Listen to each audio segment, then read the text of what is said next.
All right, after yesterday's plea deal in the Mueller probe, a lot of folks are saying Michael Cohen could be tipping his former boss into, well, some real trouble, legal trouble.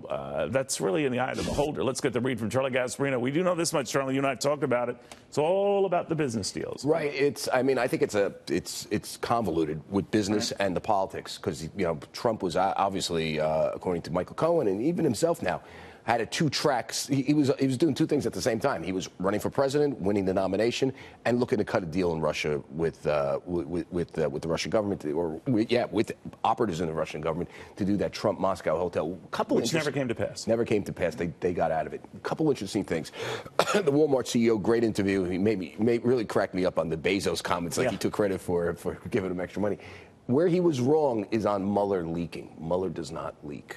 Okay, what we know about the Mueller probe generally is gleaned from people who have been interviewed by Mueller. Well, I think he's also saying what we've known, nothing that I've seen is that's the problem. He hasn't seen it, and we don't know what he has. And I can tell you, based on some of the things that Mueller's what if it's morphing into just business dealings, with or without Russia? You know what I'm saying? I mean, I think he's working on two tracks. I think because if you look what he's doing, he's going after Roger Stone.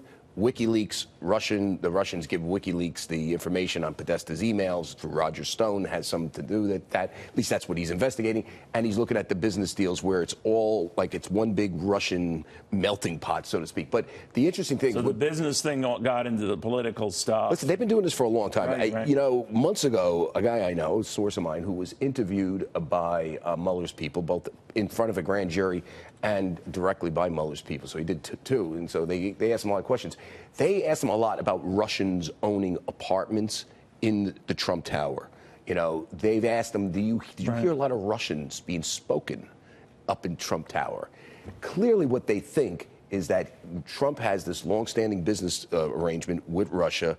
It's one hand washes the other. They may have helped him on the campaign. Yeah. And guess what? Maybe Russian oligarchs or people looking to launder money were doing it by buying apartments up there, and he helped arrange that. Well, there's still a lot of them up the street, right? But listen, I'm not saying that's what happened. I know what you mean. I'm telling you, that's what they're looking at. We shall see. All right, thank you, buddy, very much. Sorry for the truncated time.